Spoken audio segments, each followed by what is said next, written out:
Va ora in onda Umanitaria Padana Onlus. Buongiorno, buongiorno a tutti gli ascoltatori. C'è un ritorno in cuffia.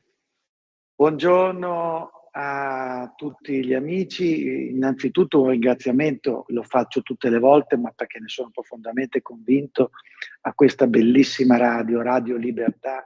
Il nome è meraviglioso, ma riporta anche un esercizio di costanza e di fatica, perché la libertà non è una cosa che viene data per sempre ed è assodata, ma bisogna conquistarsela tutti i giorni. E questa radio è un pezzettino di verità, un pezzettino di libertà per tutti, contribuisce a farlo. Bene, Umanitaria Padana è un'associazione no profit che si occupa di aiutare le persone a casa propria, quindi ha una serie di progetti in Pakistan, in Somalia, ma anche nel nostro paese.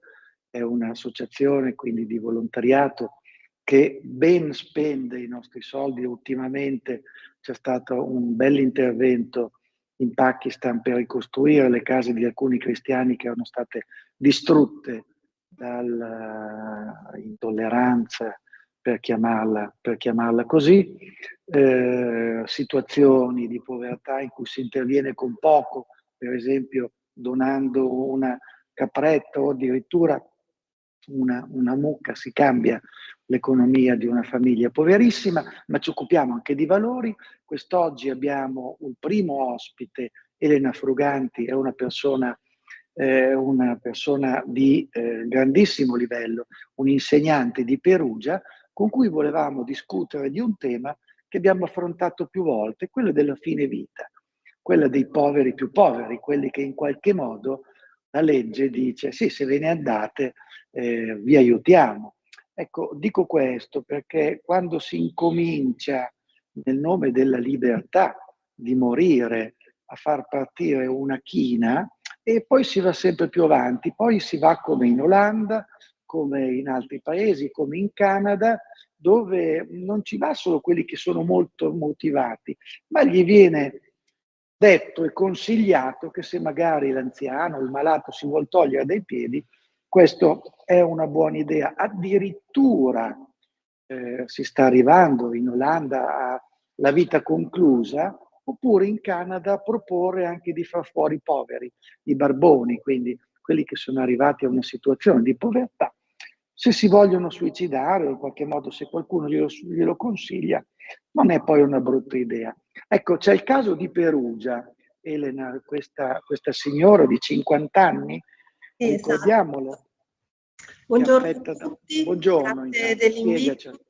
Grazie, dottor Polledri. Sì, a Perugia c'è un caso che è stato presentato al Comitato Etico 3 anni e mezzo fa circa, il caso di Laura Santi, una giornalista affetta da una sclerosi multipla, una malattia effettivamente irreversibile.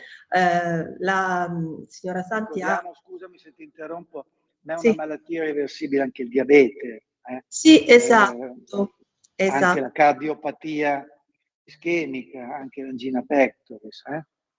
Esatto, infatti diciamo che quando la signora Santi ha iniziato la propria battaglia era pienamente autosufficiente, quindi diciamo è stata una battaglia aiutata dalla associazione Luca Coscioni, che si occupa prevalentemente, ecco, di sostenere alcuni casi particolari, quasi insomma andandoli a cercare in Italia con il lanternino, perché persone che ancora autosufficienti chiedano già insomma, la possibilità del suicidio assistito magari non sono molte. Scusami, perché questa persona quindi era una sclerosi multipla, una malattia molto grave, ma io ho amici che vivono con questa malattia, ricordiamola, che ha dei momenti di poussée, cioè dei momenti in cui ci sono delle difficoltà neurologiche che poi molto spesso tornano indietro e ti consentono di avere una vita ancora, no? Quindi questa persona è in sedia a rotelle? Ora sì. Allora, diciamo, quando è iniziato la richiesta no.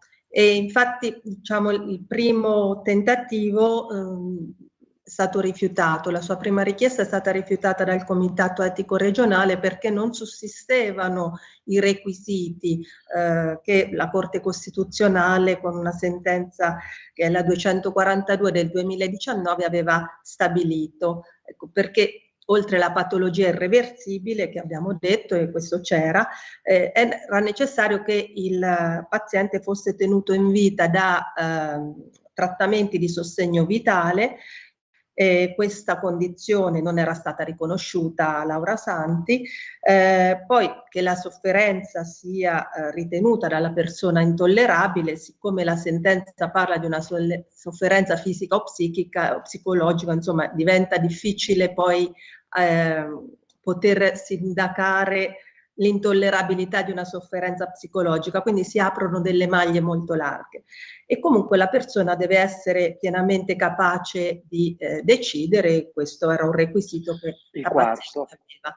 Però la sua preoccupazione era per il futuro, per quanto sarebbe stato gravoso anche per la famiglia assisterla, era uno degli argomenti, quindi non voleva gravare sui propri familiari. Con questo ci deve anche interrogare sulle ragioni, diciamo, che spingono poi le persone a chiedere, perché questo è un argomento che potrebbe essere preso in carico in maniera diversa, insomma, rispondendo non col fine vita, ma magari con delle forme di assistenza che aiutino il paziente a vivere meglio nella propria condizione di sofferenza.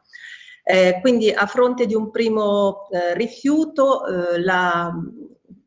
diciamo, la dottoressa Santi ha ricorso ulteriormente, perché poi c'è stata una nuova sentenza, la 135 del 2024, che ha dato una definizione, diciamo, ad ampio spettro di cosa significa essere dipendenti da sostegni vitali, perché ha inserito in questa categoria anche le manovre per l'evacuazione manuale dell'intestino, così anche come cateteri urinari o per l'aspirazione del muco. E siccome la dottoressa Santi riteneva che in questo periodo trascorso la sua condizione si è effettivamente aggravata e che la dipendenza dalle manovre per l'evacuazione manuale dell'intestino fosse effettivamente un presidio, un trattamento medico vitale, quindi ha ulteriormente presentato la propria istanza al Comitato Etico, il quale a fronte della nuova sentenza recente ha dato il via libera alla possibilità di accedere al suicidio assistito. Scusa Elena, ti interrompo per far capire ai nostri ascoltatori questo. Siamo partiti da DJ Fabo. DJ Fabo era attaccato, no, aveva attaccato una macchina. Allora uno dice, ma scusate, questa macchina io la voglio staccare, perché senza questa macchina io sicuramente muoio e voglio decidere. Ora ci troviamo in un altro caso, cioè la Corte Costituzionale, che si intende di tante cose, ma forse di medicina no, mi dice che svuotare l'intestino è una manovra di sostegno vitale, e svuotare l'intestino è una cosa che si fa regolarmente per tutte le persone, gran parte delle persone che sono in carrozzella, perché il presupposto è: io stacco la macchina, muoio, ma morire, chiedo scusa perché per i termini, di stitichezza non è possibile, no? Cioè, quindi è una manovra di sostegno vitale molto difficilmente, e anche il catetere, se tolgo il catetere muoio, ma muoio tra atroci tormenti, posso anche morire dandomi una bastonata, ma insomma non mi sembra. Quindi mi sembra che sia stato molto tirato per i capelli questa cosa.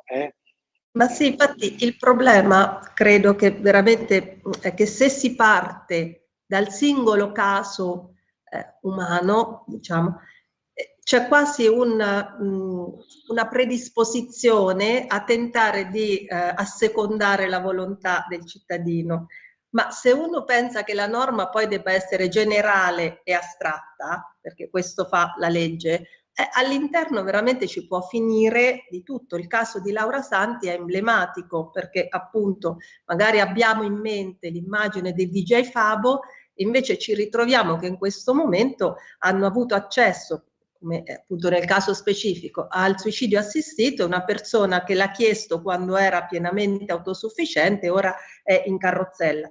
Io non sono qui, non posso sindacare la sofferenza psicologica della signora Santi, però pensando, astraendo dal caso specifico e partendo da quello insomma generale, astratto, lì veramente ci si può inserire chiunque, una persona anziana, malata, un depresso, una persona da sola, un depresso. Cioè stiamo ampliando la possibilità di accedere a quello che insomma rischiamo di configurare quasi come un diritto, cosa che la sentenza, tutti hanno detto che non è, però nell'immaginario collettivo può diventare l'idea che allora se non sono più contento della mia situazione posso chiedere, ho diritto che qualcuno insomma mi venga incontro e mi aiuti nel suicidio assistito. E significa anche insomma, perché poi questa persona ha deciso di non morire, quindi dice ma se ci ripenso prima o poi, quindi io ho una cambiale in bianco, il Servizio Sanitario Nazionale si impegna quando questa persona decide a farle un'iniezione letale. Ecco, mi sembra forse che il Servizio Sanitario Nazionale debba pensare di più a curare le persone.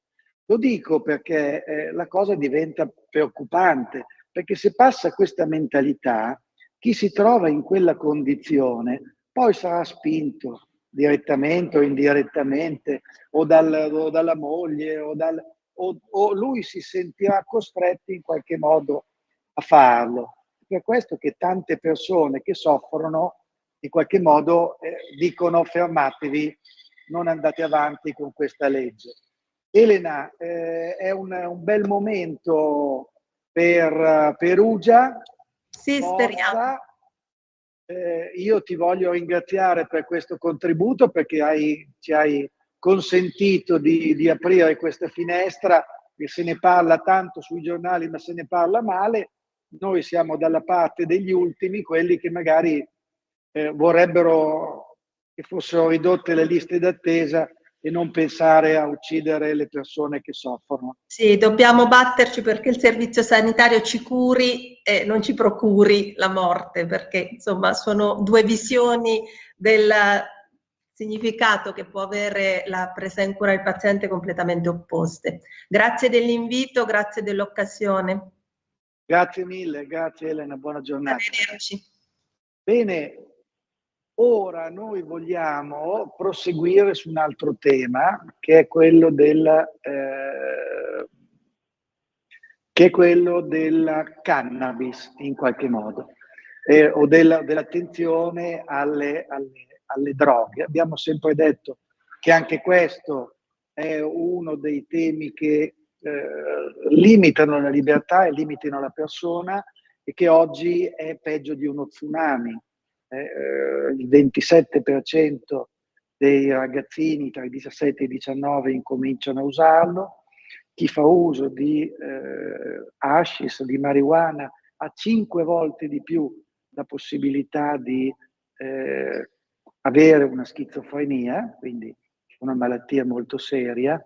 Oggi, mi raccontava un amico, c'è una percentuale di persone tra i 30 e i 40 anni che hanno degli incidenti vascolari cerebrali, cioè che hanno delle emorragie cerebrali e che restano poi handicappati per il resto della vita dovuti a cocaina. Questa è una cosa che non si sa, non si viene a sapere, ma l'uso di cocaina poi ti può portare ad avere delle trombosi, delle emorragie cerebrali. Oggi volevamo parlare con una persona esperta che ha avuto una grande esperienza, il dottor Antonio Pignataro, che è stato direttore del Dipartimento Antidroga, è stato questore di Macerata e adesso nella direzione come direttore e affiliato carico al Dipartimento Antidroga. Intanto voglio salutarlo. Buongiorno Antonio. Buongiorno a voi C'è? e grazie dell'invito. Antonio, No? ci diamo del tu perché Sì, ti conosciamo, certamente, anche se certamente. Sì, la tua sì. qualifica è importante. Ci Allora, vuoi dire un po' qual è stato il tuo percorso allora nel mondo della inizio, droga? Come l'hai conosciuta? ma io inizio a Palermo a 18 anni, entro in polizia e ho conosciuto la droga quando sono arrivato a Palermo all'età di 19 anni e purtroppo come giovane poliziotto mi è morto un ragazzo fra le mie braccia per overdose, un ragazzo poco più grande di me, 22 anni, e da allora poi è rimasto sempre un ricordo indelebile e cerco di fare il tutto per evitare naturalmente la morte dei ragazzi, tutelare la loro salute e naturalmente evitare tribolazione ai loro genitori nel vedere i propri figli prima entrare nel tunnel della droga e poi morire.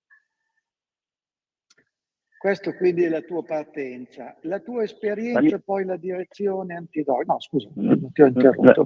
La mia esperienza è stata fatta nei vari commissariati della capitale, poi come direttore del servizio del secondo servizio della direzione centrale antidroga e successivamente a Macerata, dove ho chiuso tutti i negozi di cannabis light, tutti i punti vendita, perché non esiste assolutamente una cannabis light, è solo un'invenzione commerciale che nessuno ha dato mai un'autorizzazione. Ecco, questo è un bel argomento perché se ne parla poco, se ne parla solamente con la voce di chi grida di più, perché chi è che grida di più? Chi ha più interesse, ovviamente. Certo, Ricordiamo certo. questi negozi di cannabis light, cosa sono? Ne vediamo tanti in giro. Come nascono questi?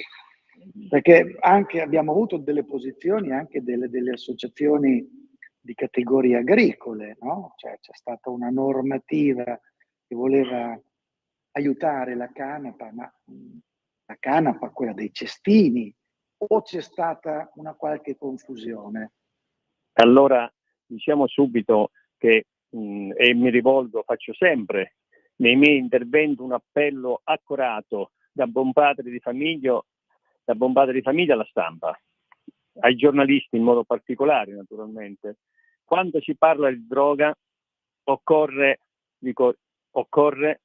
parlare con coscienza e con il culto del dovere.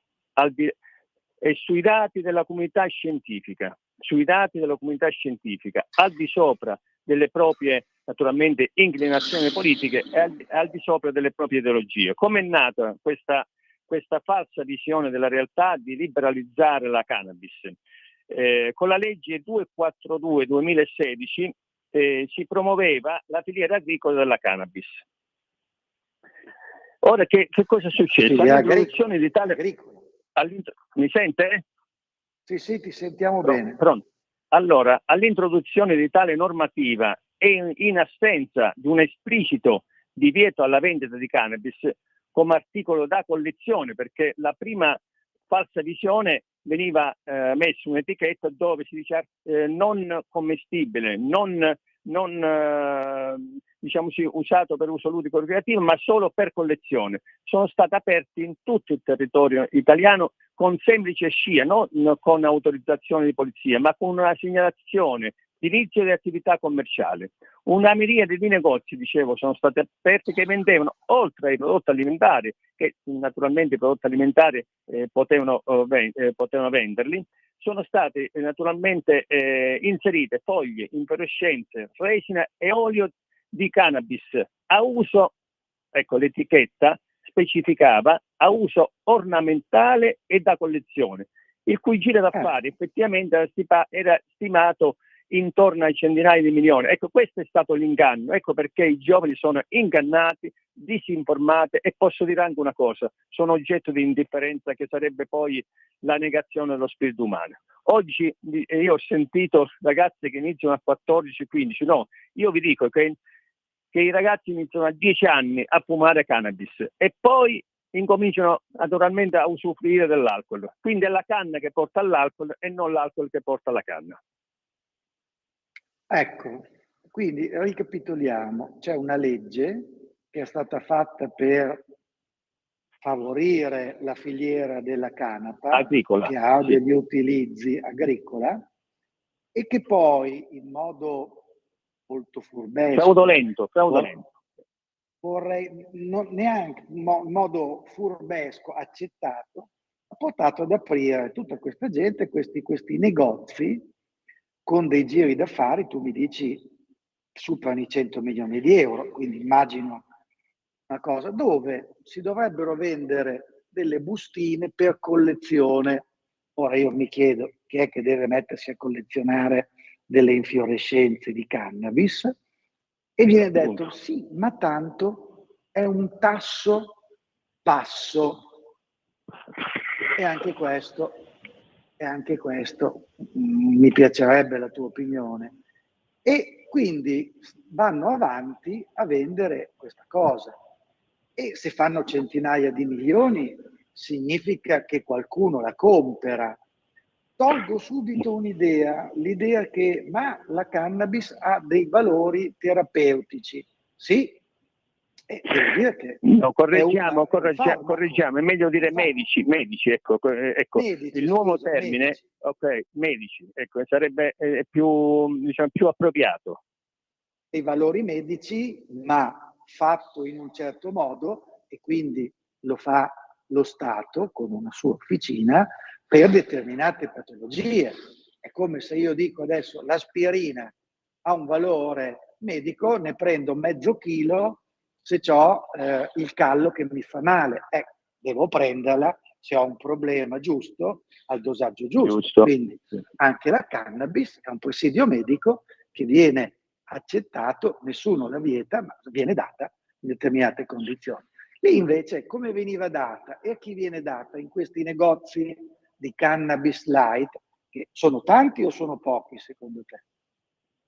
Ma io le dirò che il loro fatturato, per quanto riguarda la mia esperienza professionale di chiusura in tutta la provincia di Macerata, erano circa 22-24, ora non ricordo bene, sono passati tanti anni. Io li ho chiusi tutti perché non esiste una cannabis legale, non esiste una cannabis sicura, non esiste una cannabis innocua. La cannabis è una droga a tutti gli effetti e le posso dire che è una nuova droga, perché la cannabis ha una percentuale, adesso siamo arrivati al 35%, dico 35% di THC. Cosa vuol dire? Che innanzitutto quando abbiamo un batuffoletto di 10 grammi di cannabis, noi non possiamo dire ecco 0,2, 0,5, 0,3, 35%, no, occorre suddividere in 10 parti, l'unità di misura è il grammo, quindi ogni grammo mi darà la percentuale di THC.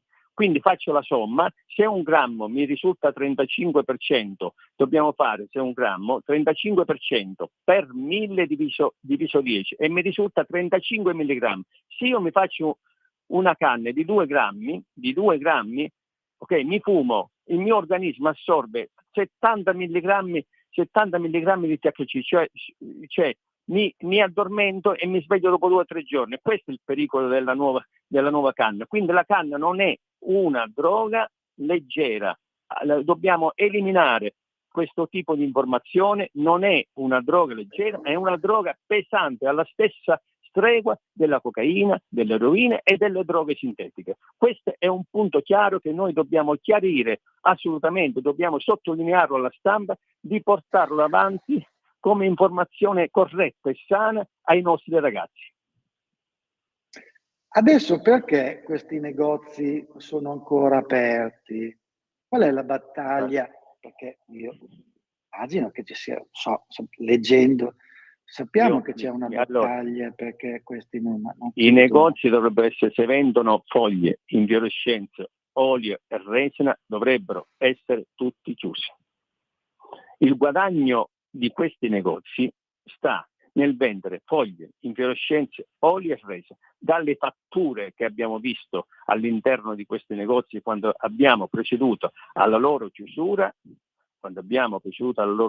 alla rinuncia del titolare per spaccio.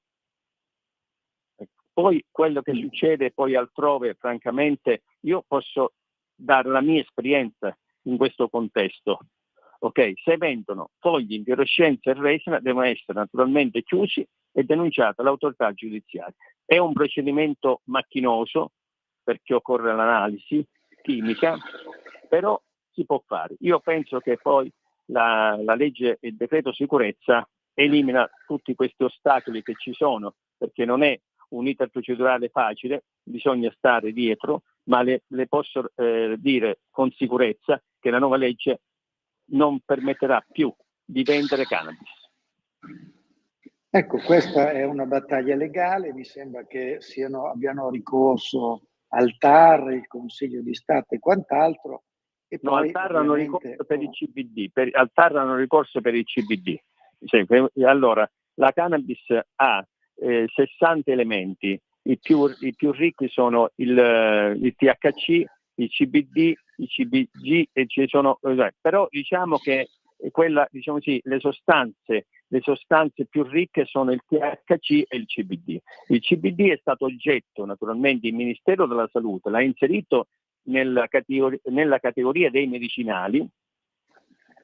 Il Federcanapa cosa ha fatto? Ha contestato, sono andati davanti al TAR, il TAR gli ha dato naturalmente la sospensiva, il Ministero della Salute ha fatto di nuovo la sua relazione, è stata sospesa di nuovo, vediamo le motivazioni che hanno dato. Le ricordo che il CBD è anche una sostanza, secondo quello che dice la scienza, è una sostanza naturalmente medica che deve essere somministrata assolutamente sotto il controllo del medico, non può essere assolutamente somministrata a propria volontà.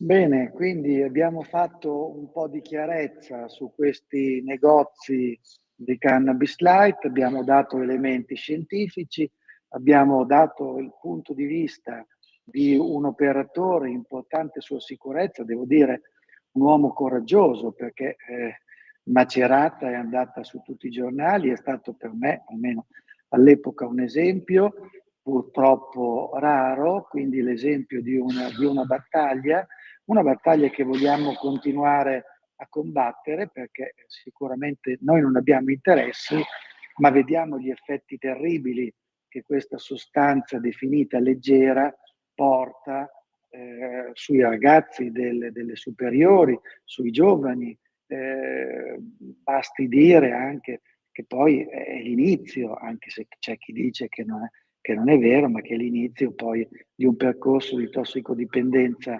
molto grave e che molto spesso porta poi queste persone in carcere, se calcoliamo che il 30% delle persone che sono in carcere sono poi perché sono tossicodipendenti e poi spacciatori. Quindi io ringrazio io vorrei aggiungere che un attimino, vorrei aggiungere che una canna di 1 grammo corrisponde per i nostri polmoni. Io ho partecipato la settimana scorsa a un convegno di malattie respiratorie dovute a droghe, corrisponde a circa 20 sigarette di tabacco. E un nuovo studio australiano uscito pochi giorni fa evidenzia un'inquietante connessione tra l'uso di cannabis e l'aumento di vari tumori. Ecco questo. E anomalie al DNA. Questo è un fatto che non lo dice il questore Pignataro, ma lo affermano scienziati, lo affermano persone che studiano per tutta la loro vita sui danni che provoca questa sostanza, e noi dobbiamo assolutamente evitare. Questa è una trasmissione, faccio i complimenti, che dà veramente un messaggio, lancia un messaggio ai ragazzi di non fare uso assolutamente di nessuna droga, e in modo particolare, perché il problema è che si inizia a 10 anni, in modo particolare della cannabis, perché non è una sostanza innocua, non è una sostanza legale, non è una sostanza che fa bene alla salute. Bene, grazie a questo Pignataro, grazie a questa meravigliosa radio, buon proseguimento e buona domenica a tutti. Ok, grazie a voi dell'invito, grazie. Avete ascoltato Umanitaria Padana Onlus.